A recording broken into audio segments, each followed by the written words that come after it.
Okay. Hey. Hey. Do you see where I am? In New York, yes.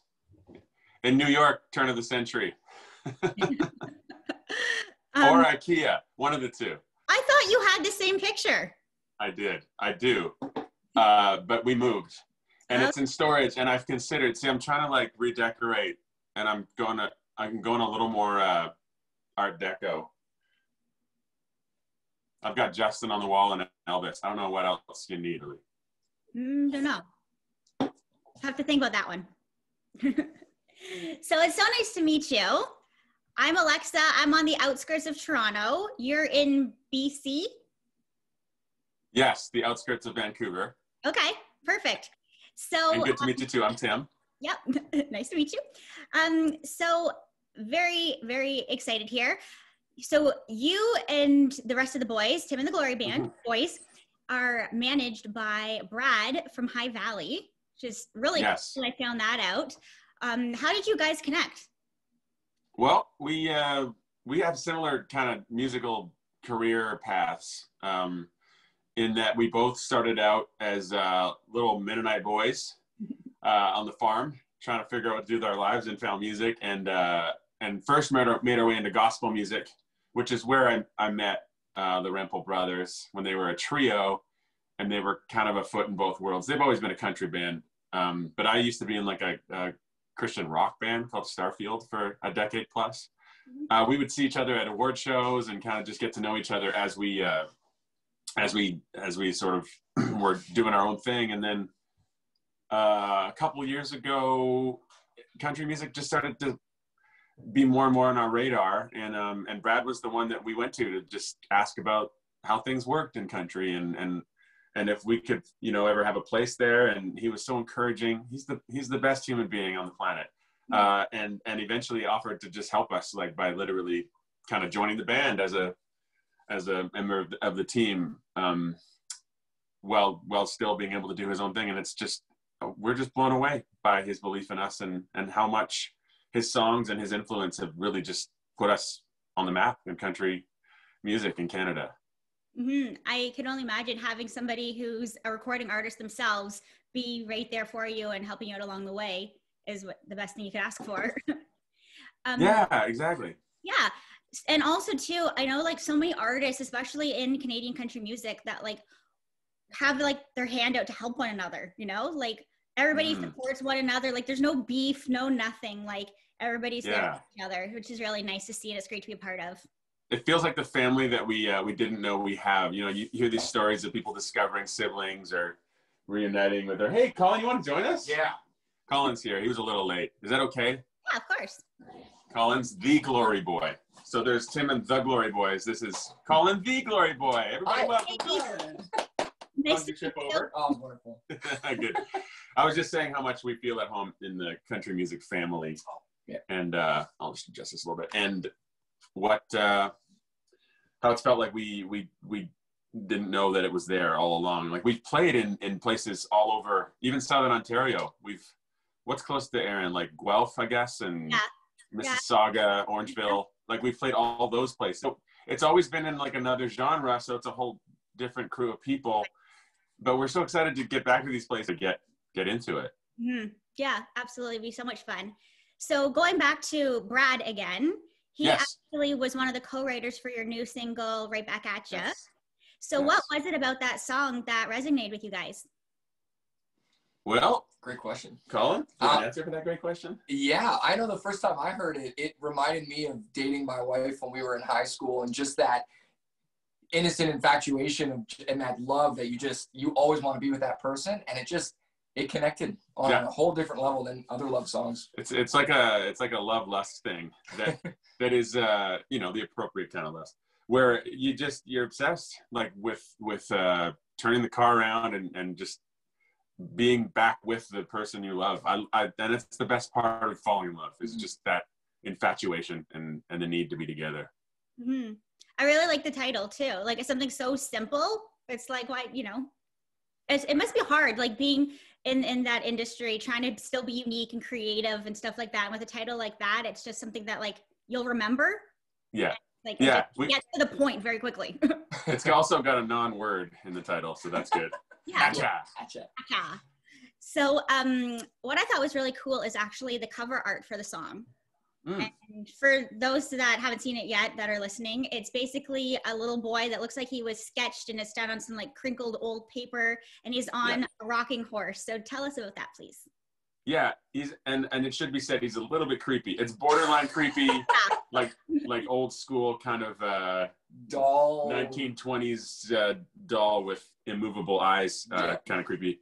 Honestly, it doesn't have a whole lot of meaning beyond it was kind of cool and eye-catching, and it's like I think it speaks to the innocence that Colin was talking about too. Like there is something about the song that's really innocent, and we love that. Like innocent love songs are exactly the kind of love songs that we want to do, that don't take too much reading into or have to be like full of innuendo. It's just a simple love song about people wanting to be together, and there's something about the horse always coming back, back and forth.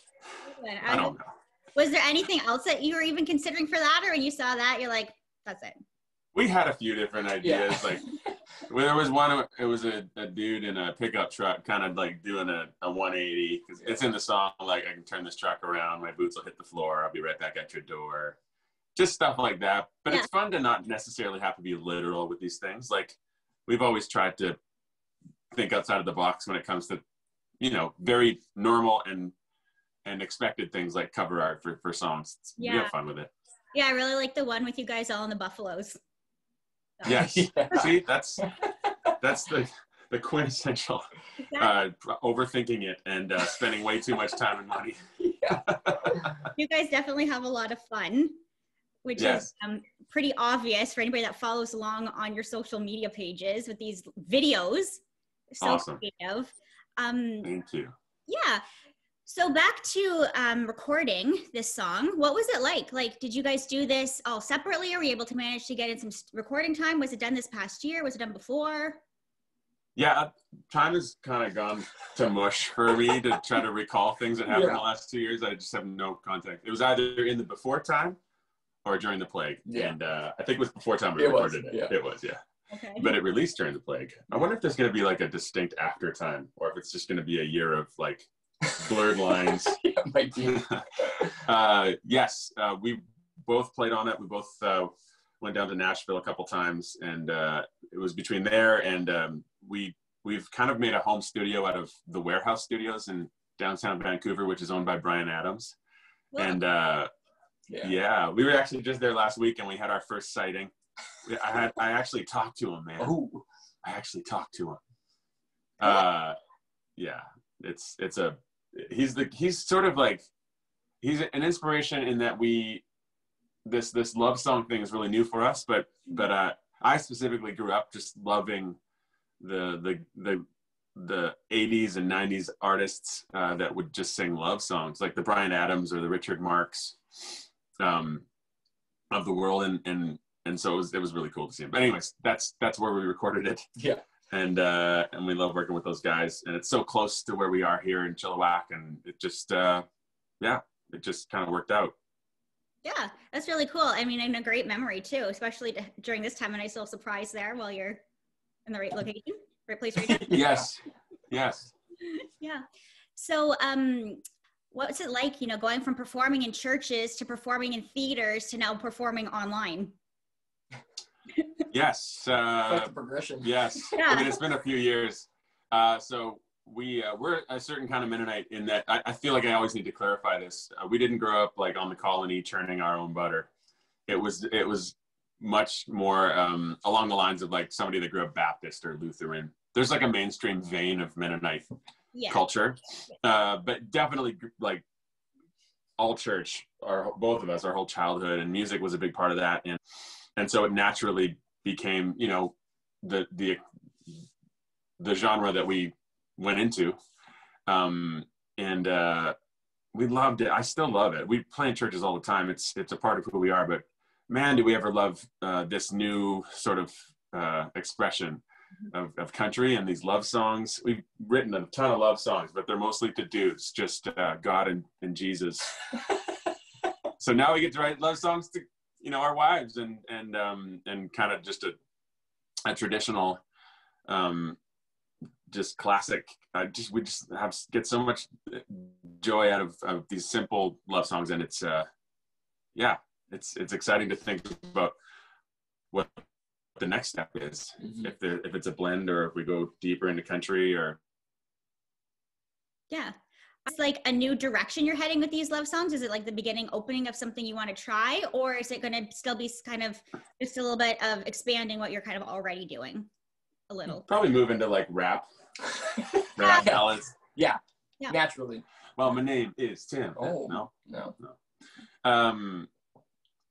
We're loving what we're doing. I think we have yet to play these songs live for anybody. It's a weird time for everybody. For us, signing a record deal 3 months into this pandemic, and now coming up on our third song and seeing all this radio success, it's awesome. But it's weird because we don't get any real feedback. It's just sort of like, oh, a chart that says we're, 10 or 9 or 40. It doesn't really register. So we're really excited to be able to take the next step, which is playing these songs live at country music festivals all over the country. Yeah. How are you able to release any of your creativity through this online platform? Like, you're doing like all these online shows and performances, but how do you not have them be so repetitive and get tired of them yourself? That's a great question. We actually tried to tackle that head on in December before Christmas. We did a bunch of online shows, but we made them specific to places in Canada. You can geo restrict where people can actually see the notification that comes up that you're doing a live show. So we would pick a place like Orangeville and just include Orangeville in like 50 miles in every direction. And it was really it was so gratifying, because some nights there would be 3 people, but they would get this incredible, like intimate experience, and so would we. And there's just there's something to be said for those intense and very very real, face-to-face encounters with fans and friends. And it was some of the most meaningful shows we've ever played. But it kept it exciting and non-repetitive, because we would obviously always pick different places and be able to hang out with those people. Some nights there were hundreds, and too many comments to keep up with in the bigger centers, but even that was in its own way really gratifying. Yeah, I bet. So hopefully you can get back on the road soon, and I want to wish you all the best with Back Atcha. Thank you. It was so nice to meet you guys. You too, Alexa. Thanks so much. Alrighty, bye-bye. Bye. Did you press record? I hope so. I see it. Top right. It's there.